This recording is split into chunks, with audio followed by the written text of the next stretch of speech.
The plane was still in the air when a man calmly handed a flight attendant a note that would trigger one of the most baffling mysteries in American history. No panic, no shouting, just a quiet message: "I have a bomb." And within hours, he would vanish without a trace. Who was he, and how did he pull off the only unsolved skyjacking in U.S. history? It was November 24th, 1971, the day before Thanksgiving. Inside a routine flight from Portland to Seattle, nothing felt out of place. Businessmen quietly flipped through newspapers. Flight attendants moved smoothly down the aisle. Outside, the sky stretched gray, calm, uneventful, and then everything changed. A man identifying himself as D.B. Cooper boarded the plane wearing a dark suit, a crisp white shirt, and a thin black tie. He looked ordinary, maybe too ordinary. No one on that flight realized they were about to witness a crime so precise, so calculated, it would remain unsolved for decades. But here's the question that still haunts investigators today. Was he a criminal mastermind, or just incredibly lucky? As the plane leveled out, Cooper leaned toward a flight attendant and handed her a folded note. At first, she barely thought twice. Just another passenger, maybe trying to flirt. She slipped it into her pocket without reading it. That's when Cooper leaned closer, his voice calm, controlled. "Miss, you'd better look at that note. I have a bomb." Her heart dropped. Inside the note, the message was clear. No threats, no drama, just quiet, absolute control. He wanted $200,000 in cash, 4 parachutes, and everything ready when the plane landed. But something about him didn't match the typical hijacker. He wasn't nervous. He wasn't aggressive. He was composed, almost as if he had done this before. The plane landed in Seattle, and authorities scrambled to meet his demands. The passengers were released safely. Not a single person was harmed. That alone was strange. Most hijackings were chaotic, emotional, dangerous. But Cooper? He treated it like a business transaction. Money was delivered, parachutes were handed over, and then he made his next move. The one that would turn this crime into legend. Instead of escaping on the ground, he ordered the plane back into the air. Destination, Mexico City, but his instructions were precise. Fly low. Keep the cabin unpressurized. Maintain a slow speed. These weren't random demands.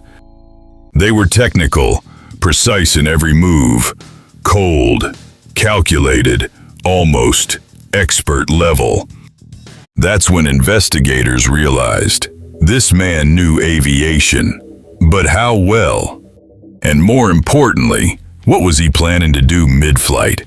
As the aircraft sliced through the cold night sky, somewhere above the dense forests of the Pacific Northwest, Cooper made his move. He strapped on a parachute, tied the money securely to his body, and walked toward the rear of the plane. The flight crew could no longer see him, only the distant roar of wind. And then, silence. At approximately 8:13 p.m., he jumped into darkness, into freezing rain, into one of the most unforgiving terrains in America, and just like that, he disappeared. No body, no parachute, no confirmed landing site, nothing. It was as if the sky itself had swallowed him whole.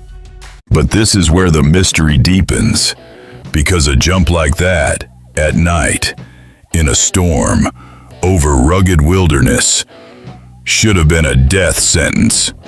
So how did he vanish so completely? Did he survive, or did he plan something far more elaborate?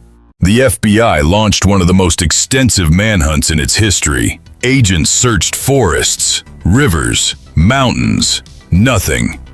Days turned into weeks, weeks into months. Still, nothing.